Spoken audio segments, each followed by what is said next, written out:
In the glittering world of high society, perception is everything.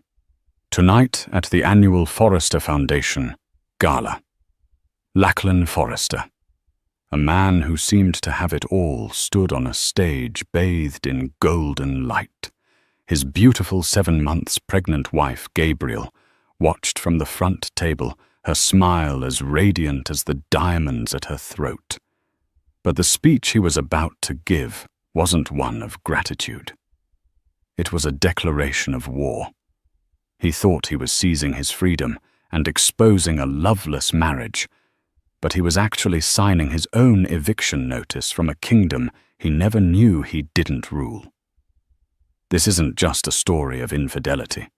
It's the story of a catastrophic miscalculation, and the day a quiet heiress decided to collect on a debt of betrayal, proving that the most dangerous person in the room is the one everyone underestimates. The air in the Beaumont Forrester penthouse on Park Avenue was always still conditioned to a perfect 72 degrees. It was a stillness Gabrielle Beaumont had once mistaken for peace. Now, in the 3rd year of her marriage to Lachlan Forrester and the 7th month of her pregnancy, she knew it was the sound of a vacuum. It was the sound of space growing between two people who shared a 10,000 square foot home, but could no longer stand to be in the same room. Lachlan was a man sculpted by ambition.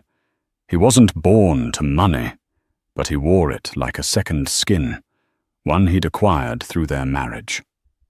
His Forrester Foundation, a philanthropic venture aimed at funding tech startups, was his pride and joy.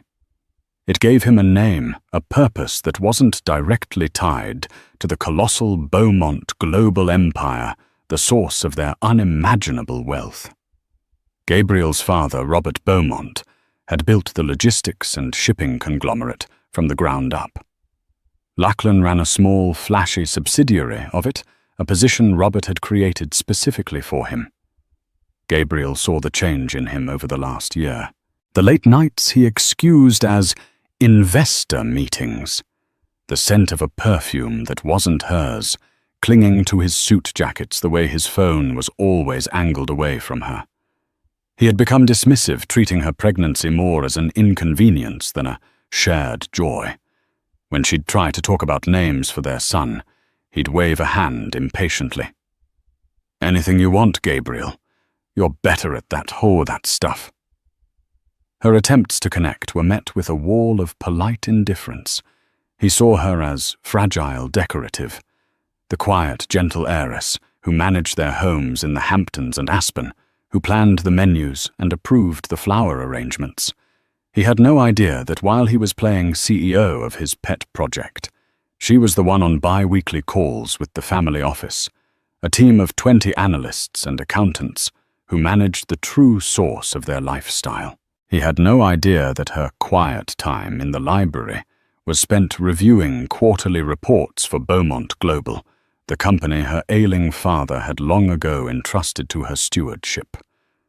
Lachlan saw the river of money, but had never once thought to ask about its source. He simply assumed that by marrying her, he had married it. Tonight was the Forrester Foundation Gala, the pinnacle of Lachlan's year. It was the one night he felt he was truly the master of his universe, doling out charity and influence. He stood before the full-length mirror, adjusting the bow tie of his Tom Ford tuxedo. "How do I look?" he asked, not turning to face her. Gabriel sat on the edge of their vast bed, her hand resting on the gentle swell of her stomach. She wore a deep emerald gown that complemented her auburn hair. "You look very handsome, Lachlan." "This night has to be perfect," he muttered, more to his reflection than to her. "We're honoring Blake Harding's new AI venture. I need the press to be all over it. This is what solidifies my name in this city." My name, he'd said. Not our name. She noted the slip, filing it away with 100 others. "Everything is arranged," she said softly. The catering is confirmed, the seating chart is finalized, and the security detail is in place. He finally turned a flicker of irritation in his eyes. I know. I just need to be on my A-game. Try to look happy tonight, will you? The investors get nervous when you look so pensive. The condescension was a familiar sting. He was telling her how to perform her role as his wife. She gave a small, serene smile, a mask she had perfected over the past few months. Of course, dear. I wouldn't dream of making your investors nervous. As they rode the private elevator down to the waiting town car, Lachlan was scrolling furiously through his phone, a tight, secretive smile on his face. Gabriel watched the lights of the city blur past the window. She knew he wasn't messaging his business partner, Blake. She knew because a private investigator's report was currently sitting in a locked drawer in her desk. A report filled with photographs, hotel receipts, and transcripts of text messages between her husband and a woman named Katya Petrova, a ruthlessly ambitious VP from a rival firm. The report had confirmed her fears, but it had also ignited something else, a cold, hard resolve. She had hoped for the sake of their unborn child that it was a fleeting mistake, that the man she once loved was still in there somewhere. But his cruelty, his blatant disrespect, had chipped away at that hope until nothing was left but dust. Tonight, she would play her part one last time. She would be the perfect supportive wife. She would smile for the cameras on the red carpet, a vision of maternal grace. And she would let Lachlan have his moment on stage. She had a feeling it would be the last one he ever had. The grand ballroom of the Pierre Hotel was a symphony of opulence. Crystal chandeliers weighing thousands of pounds each cast a diamond-like shimmer over the city's elite. The air hummed with power, the clinking of champagne flutes and the murmur of conversations about stock prices and summering in St. Bart's. Gabriel navigated the room with an effortless grace, her hand a constant reassuring presence on her stomach. She accepted congratulations on the baby-deflected questions about her due date and smiled until her cheeks ached. Lachlan was in his element, his hand always on the small of her back in a proprietary gesture for the cameras, but his eyes were constantly scanning the room. She knew who he was looking for. And then she saw her. Katya Petrova. She was everything Gabriel was not. Sharp, angular, with platinum blonde hair cut in a severe bob, and a blood-red dress that clung to her like a promise. She held a champagne flute like a weapon and laughed a little too loudly. She was positioned near the main stage, a clear sign of premeditation. Lachlan's eyes met Katya's for a fraction of a second, and a silent, charged conversation passed between them. In that moment, Gabriel knew this night was not just about his foundation. It was a coup. She took her seat at the head table, flanked by Lachlan's partner, Blake Harding, and his wife. Blake was a decent man, if a bit weak-willed, and he looked at Gabriel with genuine warmth. "You're glowing, Gabriel. Motherhood suits you." "Thank you, Blake," she replied, her smile not quite reaching her eyes. The dinner service was a blur. Speeches were made, awards were given, and through it all, Gabriel felt a strange sense of calm detachment, as if she were watching a film of someone else's life. Finally, the moment arrived. The master of ceremonies introduced the man of the hour. "Ladies and gentlemen, the visionary founder of the Forrester Foundation, please welcome Mr. Lachlan Forrester." A slickly produced video played on the massive screens, showcasing Lachlan shaking hands with politicians, cutting ribbons at tech incubators, and looking thoughtfully at blueprints. It was a monument to his ego. He strode onto the stage to thunderous applause, his face beaming with a conqueror's smile. He began with the usual platitudes, thanking the donors, the board, and the staff. Gabriel watched him, her heart beating a slow, steady rhythm. She noticed his hand trembled slightly as he adjusted the microphone. This wasn't just a speech, it was a performance he had rehearsed. "Tonight is about the future," Lachlan boomed, his voice resonating with manufactured passion. "It's about breaking free from the old ways of thinking, from the constraints that hold us back, and embracing a bold, authentic vision." A nervous energy rippled through the room. This was not the standard charity gala speech. For too long. He continued, his eyes scanning the crowd and deliberately avoiding hers. "I have lived a life that was expected of me.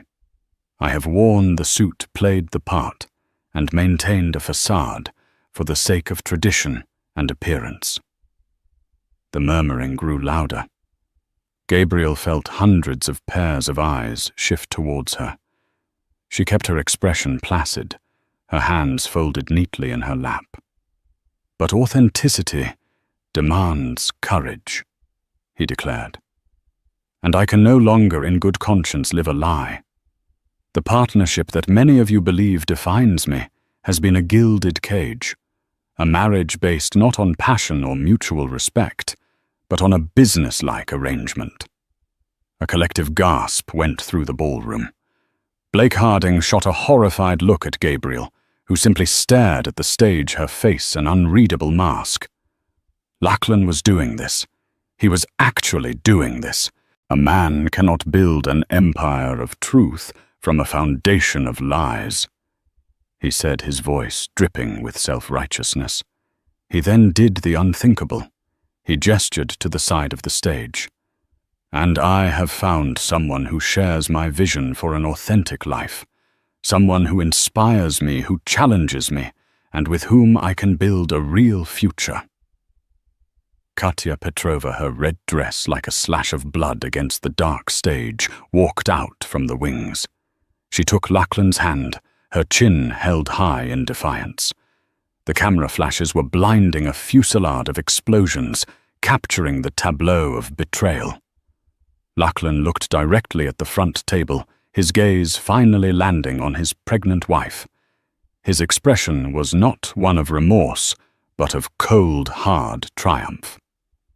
"And so tonight I am announcing my separation from my wife, Gabriel," he said, the microphone amplifying his cruelty.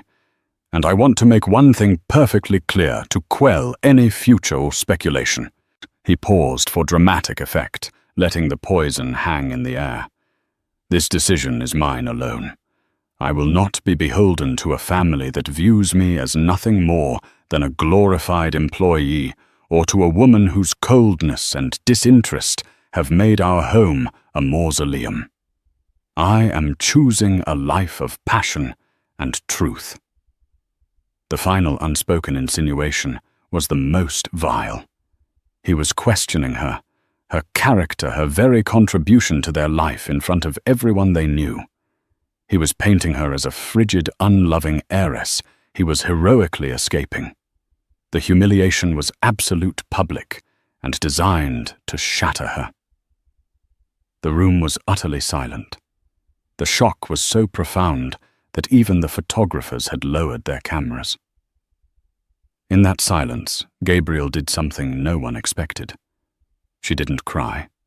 She didn't scream. She didn't flee the room in shame. Slowly, deliberately, she rose to her feet. The spotlight, still focused on the stage, caught the emerald of her dress and the fire in her eyes. She held Lachlan's triumphant gaze for a long, unbroken moment. Then she gave a small, almost imperceptible nod. It wasn't a nod of defeat. It was a nod of acknowledgement, a confirmation, message received. With the dignity of a queen, she turned her back on the stage, on her husband and his mistress, and walked. She didn't run. She walked, her head held high, past the tables of stunned onlookers, past the horrified faces of their friends, her hand resting protectively on her unborn son. The only sound in the cavernous ballroom was the soft, steady click of her heels on the marble floor, each step a countdown to a reckoning Lachlan Forrester could never have imagined. Lachlan and Katya left the gala riding a wave of adrenaline and scandal. To them, it was a victory. They had seized control of the narrative, or so they believed. They spent the night at a suite Lachlan had booked at the Four Seasons, drinking champagne and celebrating their new beginning. They were so shocked they couldn't even speak. Katya laughed, tracing the lapel of his tuxedo. "You were magnificent. A lion." "It had to be done," Lachlan said, basking in her adoration. "I couldn't suffocate in that life for one more day. Now we can finally be together openly. The Forrester name will be associated with courage, not just Beaumont money." He envisioned the coming days as a simple, if messy, process. Lawyers would be called. Gabriel, being the private, timid person she was, would want a quiet, quick divorce. He'd be generous, of course. He'd let her keep the penthouse. It was too big for him and Katya, anyway. He'd give her a handsome settlement enough to silence any complaints. The bulk of the fortune, which he saw as the engine for his ambitions, would naturally be his to manage. He was the man of the family, the one with the vision. It was only right. The next morning he woke up feeling powerful. He ordered a lavish room service breakfast and decided to make a grand gesture. He called the top real estate broker in the city. "Jonathan, it's Lachlan Forrester," he said, his voice booming. "I'm in the market for a new home. Something downtown, a statement penthouse. Price is no object, and I need it fast." While he was on the phone, Katya was online filling a virtual shopping cart at Net-a-Porter with a celebratory wardrobe. The total ran into the tens of thousands. "This will all go on the Centurion card, darling," she purred, looking up from her laptop. "Of course," Lachlan said dismissively. But when he went to make a down payment on a potential property, later that day, a wire transfer from his primary brokerage account, the transaction was denied. "Account access restricted," the message read. He frowned, annoyed. He called his private banker at Morgan Stanley. "Miss Forrester." "I'm sorry." The banker, a man named David, who had always been obsequious, sounded strangely formal.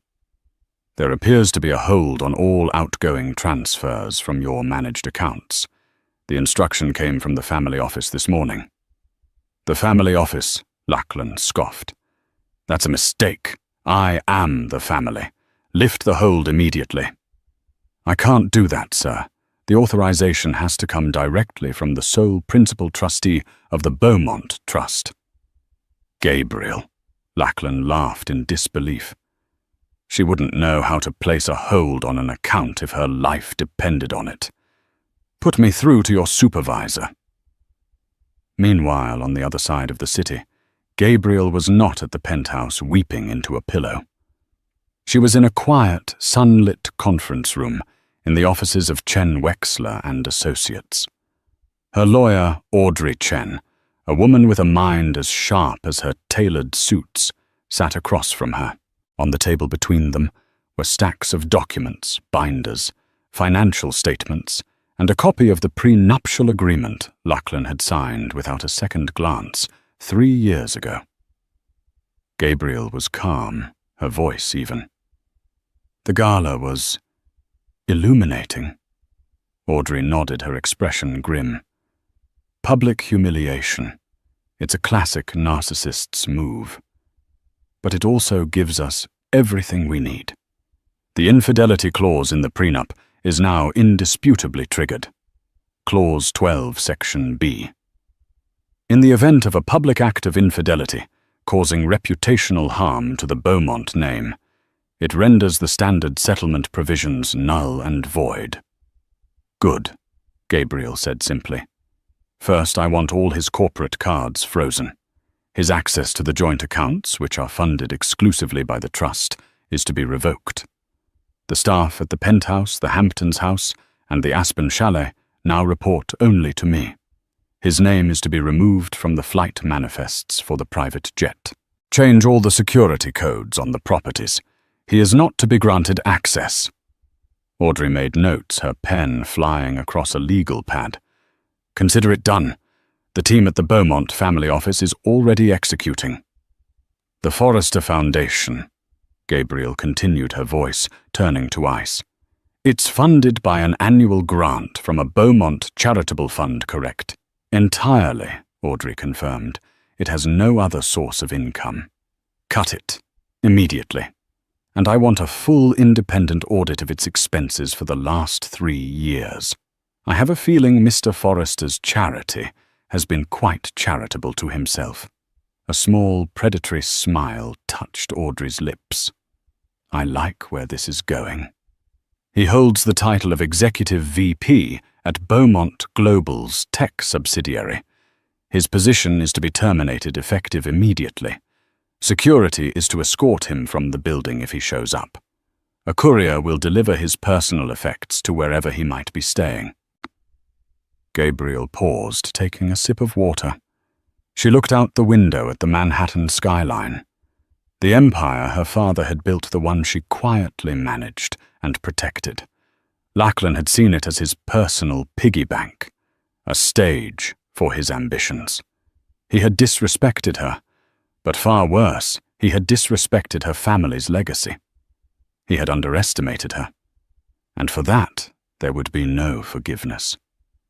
He believes he is a king who has just left his queen, Gabriel said, her voice barely a whisper, but laced with steel. He is about to find out he was never more than a court jester, and the court is officially closed. The first 24 hours were a series of frustrating glitches for Lachlan. The rejected wire transfer, his corporate American Express being declined when he tried to pay for a celebratory dinner for Katya and a few sycophantic friends. The hotel concierge informing him apologetically that his suite, which he had assumed was booked indefinitely, was only secured for 1 night, and the card on file was no longer valid. It's just administrative chaos because of the announcement, he assured a suddenly quiet Katya, swiping a personal credit card with a much lower limit to cover the hotel bill. Gabriel is probably having a fit, and her people are lashing out. It'll be sorted by tomorrow. But it wasn't sorted. The next morning, when he tried to go to his office at the Beaumont Global Tower, his keycard flashed red. Access denied. The security guard at the front desk, a man who had greeted him with a deferential "Good morning, Mr. Forrester," for 3 years, looked at him with an impassive, slightly pitying expression. "Sorry, sir. Your name isn't on the access list today." "What are you talking about? I'm an executive vice president."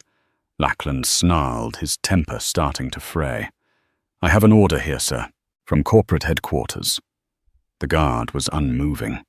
A moment later, a junior HR employee appeared carrying a single cardboard box. "Mr. Forrester," the young woman said, avoiding his eyes. "These are your personal effects. A courier was meant to deliver them." Humiliation washed over him, hot and sickening.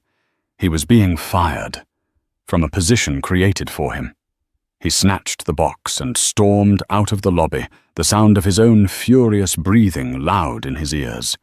He drove, or rather was driven, to the penthouse, planning to confront Gabriel. He would yell, he would demand, he would force her to stop this childish tantrum. But when his driver Miguel dropped him at the curb, the doorman, who usually greeted him with a wide smile, stepped forward to block his path. "I'm sorry, Mr. Forrester. I can't let you up." "What the hell are you talking about, Frank? I live here. My instructions are clear." Frank said, his face a stony mask. "From Mrs. Beaumont, Forrester. Only she and authorized guests are permitted entry." "She's not a Forrester anymore. I'm a Forrester." "This is my home," he raged. "The deed is in the name of the Beaumont Trust, sir," Frank said quietly, but with unshakable finality. The pieces were beginning to click into place, forming a picture so monstrously wrong, so contrary to his entire worldview, that he could barely comprehend it. The accounts, the job, the house. Could it all be tied to her no impossible? It was her father's, and he was her husband. It was his by extension. He just needed to talk to her. He called her phone. It went straight to voicemail. He called again. Voicemail, a dozen more times. Each unanswered call fueled his mounting panic. Katya was not helping. Her initial excitement had curdled into a sullen anxiety. "What is going on, Lachlan?" she demanded, when he returned to their new, much less impressive hotel room. "My cards are being declined now too. The supplemental ones you gave me." "It's a temporary issue," he snapped. "A tactic. She's trying to scare me." "Well, it's working." Katya shot back, her voice brittle. "I didn't sign up for this. I signed up for the man on the stage, at the gala, the king of the city, not someone who gets locked out of his own office." Desperate, he called Blake Harding, his business partner. "Blake, you have to help me. Gabriel has lost her mind. She's freezing everything." There was a long pause on the other end of the line. "Lachlan, I got a call this morning from the auditors for the Beaumont Trust."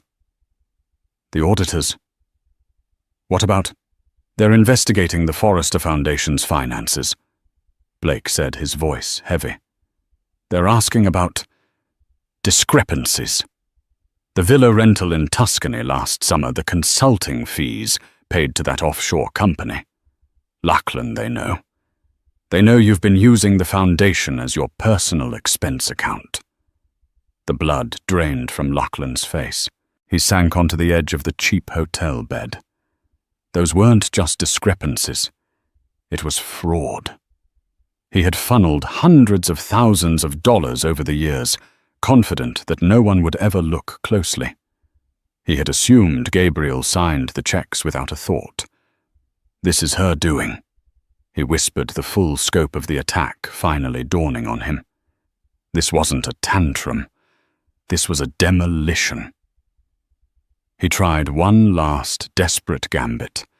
He drove his car, one of the few things he thought was truly his, to the family office, a discreet brownstone on the Upper East Side that housed the nerve center of the Beaumont empire. He was going to confront the managers, the accountants, the people who moved the money. He was met at the door by a security guard and a small, impeccably dressed woman with sharp eyes and a sharper smile. It was Audrey Chen. "Mr. Forrester," she said, her tone dripping with mock politeness. "I believe you're lost. This is private property. I need to speak to whoever is in charge," he demanded, trying to push past her.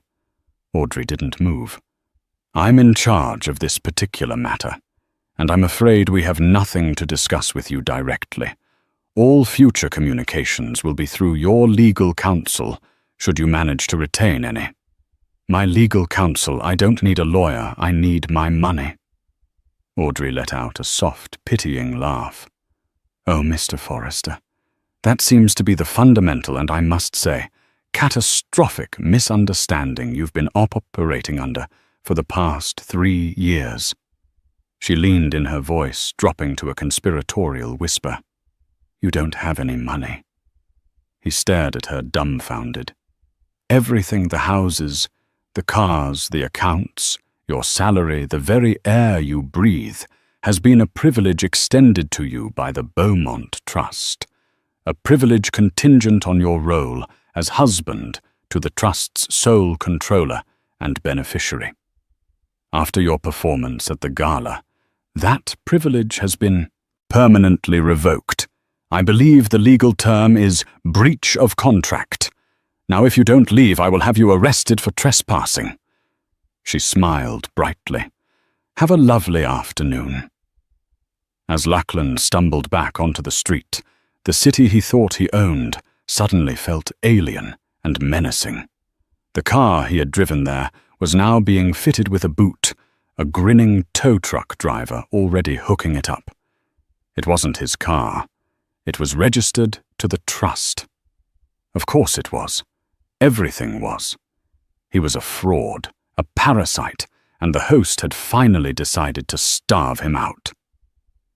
Lachlan managed to scrape together enough money from his last valid credit card to hire a lawyer. Not a top-tier shark from a major firm. They all politely declined to represent him, citing conflicts of interest with the Beaumont Empire, but a hungry second-rate divorce attorney named Sid Heller, who operated out of a cramped office in Midtown. Sid listened to Lachlan's tirade with a weary expression. "So let me get this straight," he said, rubbing his temples. "You publicly humiliated the granddaughter of one of the richest men in the country who also happens to be your pregnant wife, and you're surprised she's playing hardball." "It's not hardball, it's theft," Lachlan insisted. "Half of everything is mine, marital assets. That's the law." "Did you sign a prenuptial agreement?" Sid asked, already knowing the answer. "Yes, but it's just a formality, a standard document." Sid sighed. "There is no such thing as a standard document with the Beaumont family, Mr. Forrester. Let me make some calls." A meeting was arranged. Not a negotiation, Audrey Chen's assistant had been careful to specify, but a presentation of terms.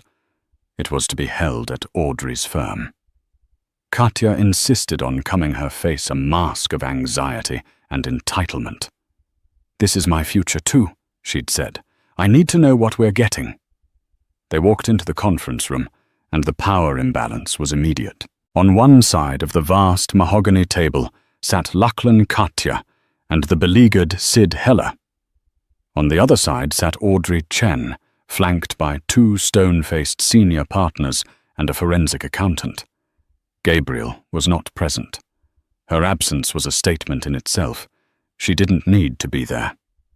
This was a simple corporate execution. Audrey began without preamble, her voice as cool and crisp as a winter morning. "Thank you for coming. We've convened this meeting to clarify Mr. Forrester's financial position post-separation to avoid any further confusion." She gestured to the accountant, who placed a thick bound document in front of Sid Heller. "This is a summary of the asset structure," Audrey said. "Let me break it down for you. The penthouse, the properties in the Hamptons and Aspen, the art collection, the fleet of vehicles and the private aircraft are not marital assets. They are, and always have been, the sole property of the Beaumont Trust, established by Robert Beaumont in 2010. She slid a second document across the table. "This is the Trust's charter. Please turn to page 47, Article 9, Section 4. It names the sole lifetime beneficiary and trustee with absolute and indisputable control over all assets and disbursements."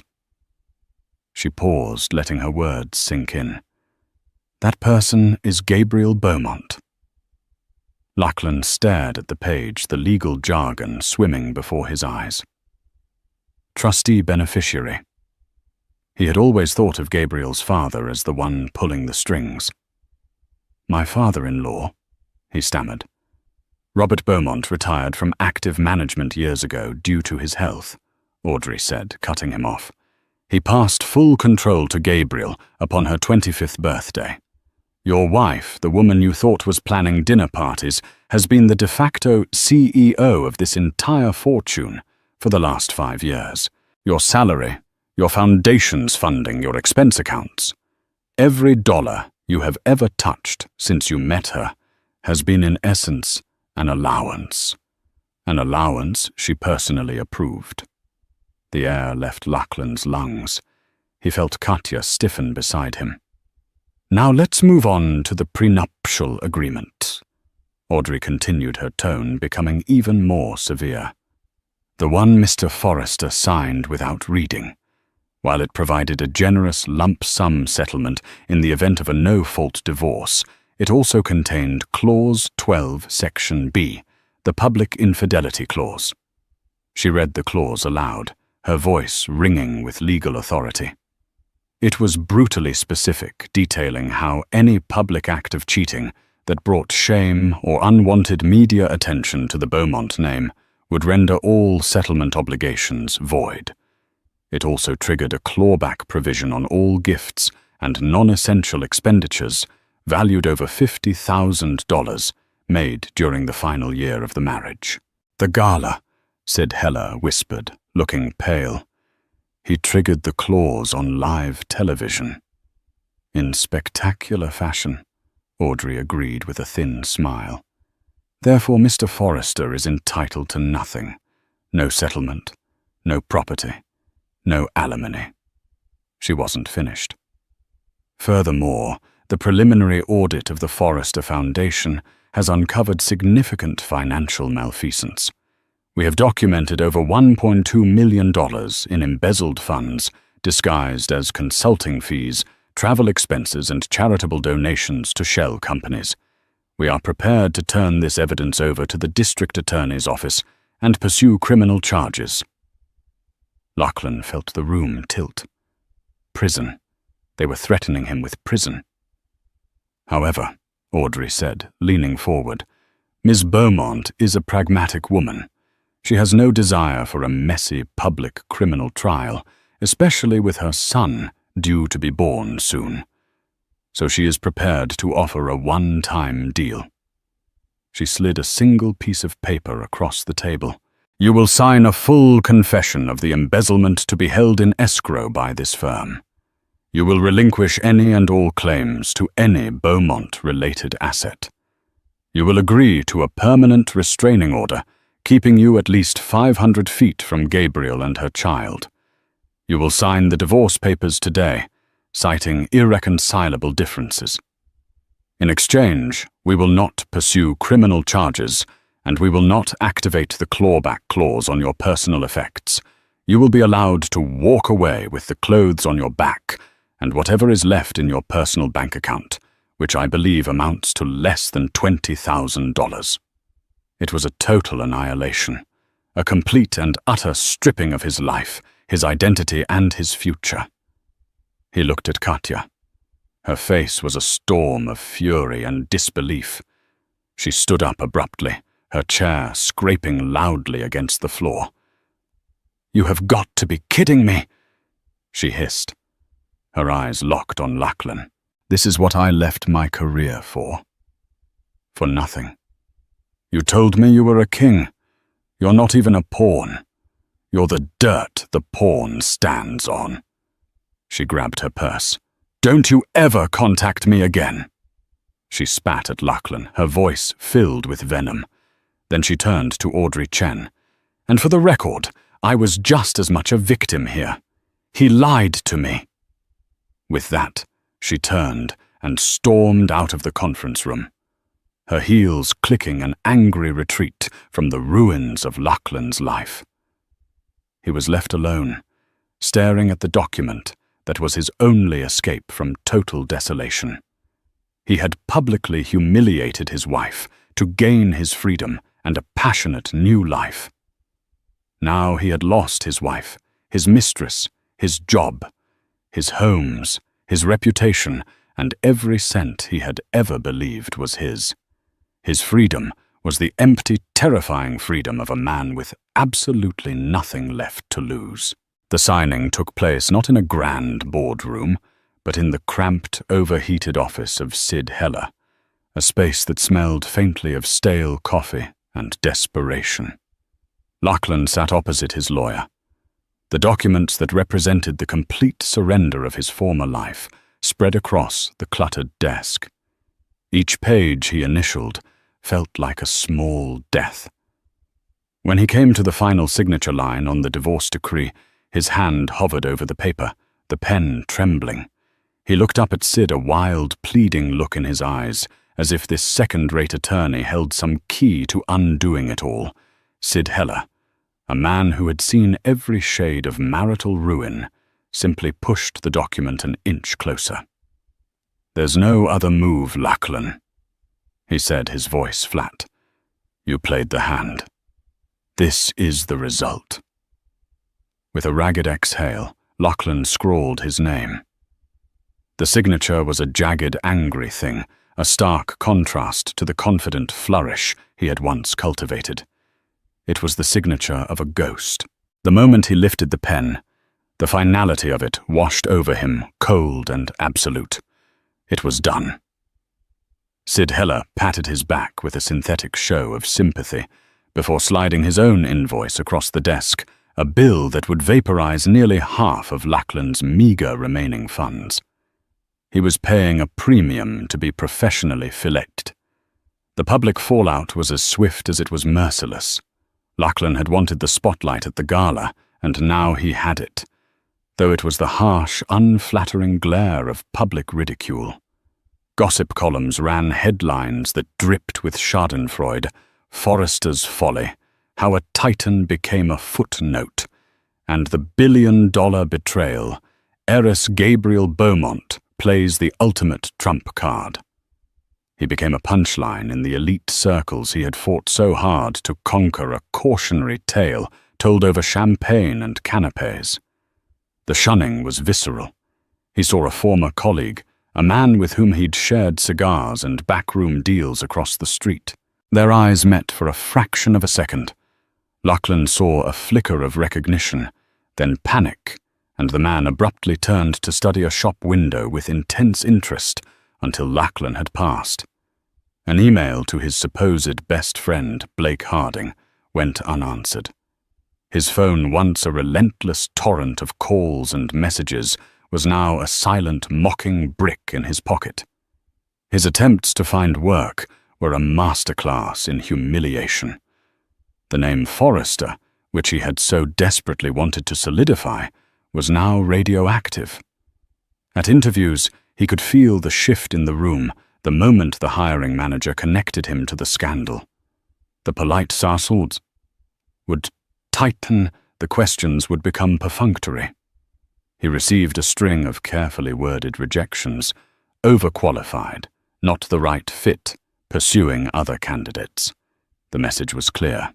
The world of high finance was a closed loop, fiercely loyal to the true sources of power, and he had committed the cardinal sin of attacking one of its own. His dwindling funds forced him from a temporary hotel into a soulless, short-term rental in a run-down building in Queens. The culture shock was a physical blow. The silent, climate-controlled perfection of his former life was replaced by the constant noise of sins, the muffled arguments of his neighbors through paper-thin walls, and the persistent drip of a leaky faucet in the stained bathroom sink. He'd once looked out his window onto the sweeping majesty of Central Park. Now his view was a brick wall and a rusted fire escape. Each day was a grinding reminder of the altitude of his fall. One rainy, miserable evening, festering in his squalid apartment, a desperate, irrational hope took root. The baby, their son. He was the one thing that still connected them, a biological fact that no lawyer could erase. Clinging to this last shred of a shared history, he took the subway back to Manhattan, the journey feeling like a pilgrimage to a life that was no longer his. He stood across the street from the grand canopy of his former home, a hunched figure in a cheap, darkening coat. He watched as a gleaming town car, his former town car, pulled up, and Gabriel emerged. Even from a distance, pregnant and wrapped in a cream-colored coat, she radiated a serene, untouchable power. The doorman. Frank rushed to hold an umbrella over her, greeting her with a warmth and deference that twisted Lachlan's insides. He waited until she was safely inside before he crossed the street, his heart hammering against his ribs. He pressed the buzzer for the penthouse. After a long moment, the intercom crackled to life. It was her voice, clear and steady, with no trace of surprise. "What do you want, Lachlan?" The sound of it, so calm and controlled, unnerved him. "Gabriel, please," he begged, his voice cracking. The rain plastering his hair to his forehead. "I just want to talk. I made a mistake. A terrible, unforgivable mistake. But please, think about our son. He needs his father." The silence that followed stretched for an eternity, filled only by the hiss of the rain on the pavement. He could picture her in the warm, opulent lobby, her hand resting on the swell of her stomach, considering his pathetic plea. When she finally spoke, her voice was devoid of all emotion. It was not angry, not sad, just finished. "You are mistaken, Lachlan. The man you were pretending to be the man I married might have been a father.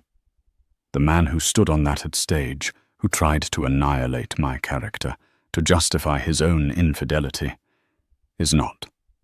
My son will have a father figure in his life, strong, honorable men who will teach him about integrity and respect. You are not equipped to teach him those things. Gabriel, I can change." "No," she cut in the word, as sharp and final as a guillotine's blade. "You cannot.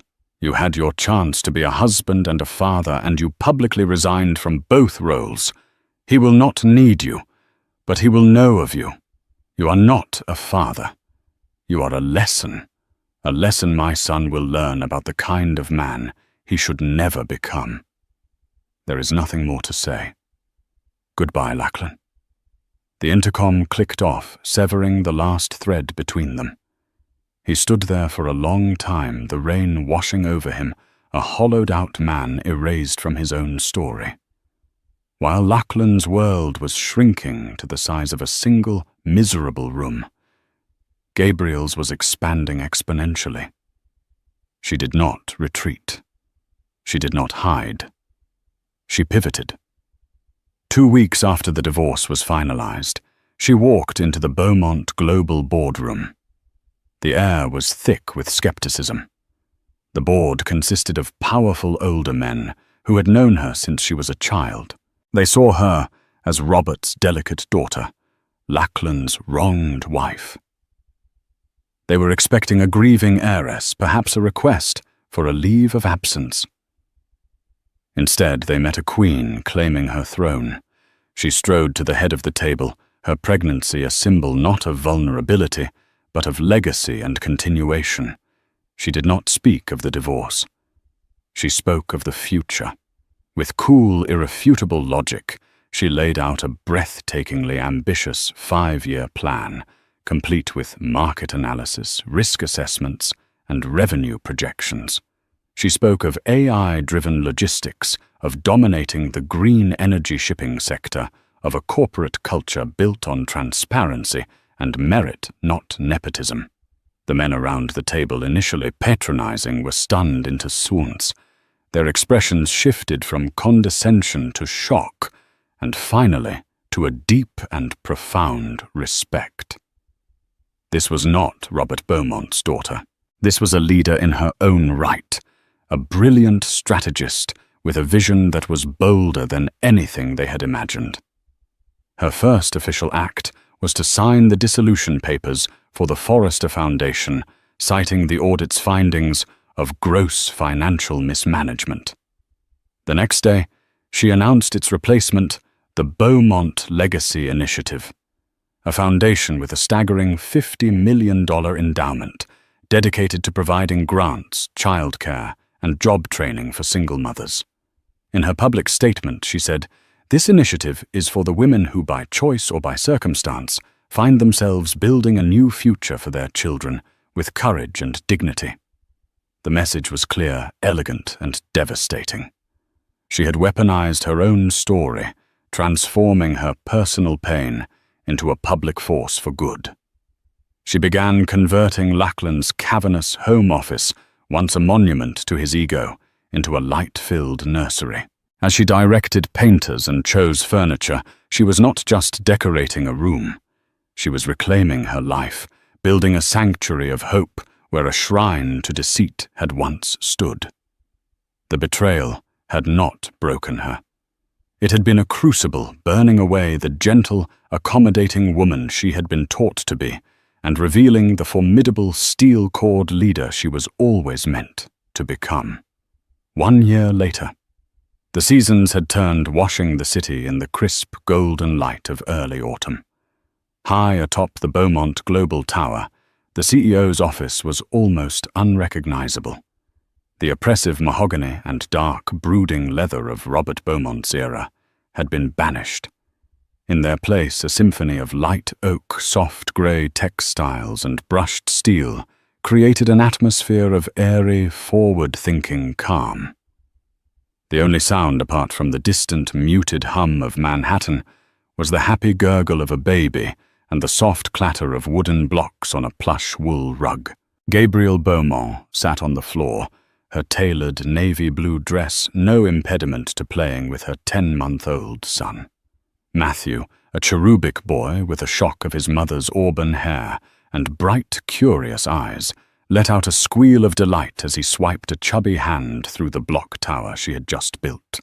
He looked up at her, his mouth breaking into a wide, gummy smile, and her world, once fractured by betrayal, felt profoundly whole. In the year since Lachlan's spectacular self-immolation, Gabrielle's name had become a legend in the financial world.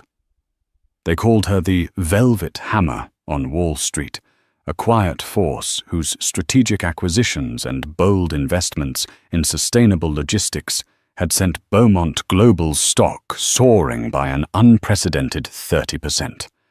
Her philanthropic venture, the Beaumont Legacy Initiative, was not just a PR move, but a genuine force for change, celebrated for its tangible impact on the lives of single mothers across the state. She was a titan, a visionary, but here on the floor of her sun-drenched office, with the scent of baby powder in the air, she was simply Mama. Her assistant's voice, warm and respectful, came through the intercom. "Ms. Beaumont, your 2 o'clock is here. Mr. Harding." "Send him in." "Sarah," Gabrielle replied effortlessly, rising and scooping Matthew into her arms. "And could you ask catering to bring up a bottle of warm milk, please?" Matthew's internal clock says it's almost time. "Of course, Ms. Beaumont." A moment later, Blake Harding entered his posture, a mixture of gratitude and lingering awe.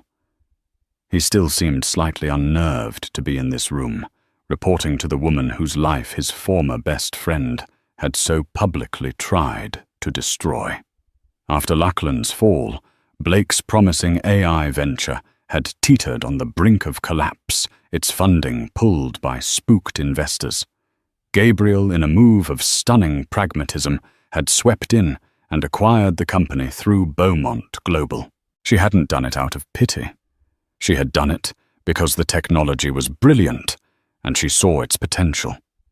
The acquisition saved the company, its employees, and Blake's career. "Gabrielle, thank you for seeing me," he said, his gaze briefly touching on the contented baby in her arms before meeting hers.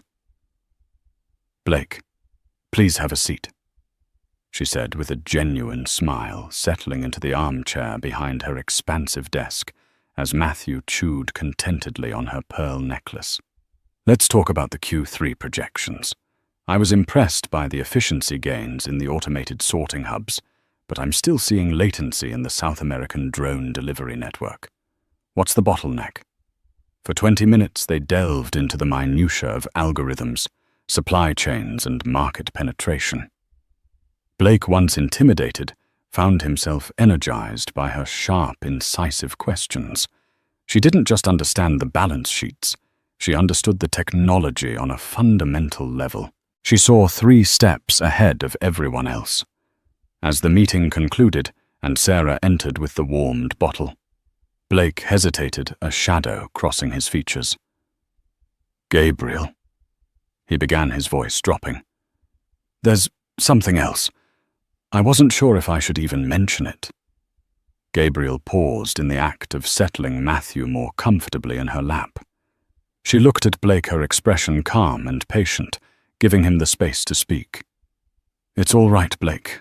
You can tell me." He took a deep breath. "I saw him. I saw Lachlan." The name hung in the air for a moment, an artifact from a buried civilization. Gabriel's posture didn't change. She began to feed Matthew her movements, steady and serene. "Oh," she prompted softly. "Last night, I was walking home taking a different route through Hell's Kitchen. He's working as a bartender, in one of those dark, grim-looking dive bars. I almost didn't recognize him." Blake shook his head, a look of profound sadness on his face. He was wiping down the counter and his shoulders were stooped. He looked hollowed out, old, like all the light had gone out of him.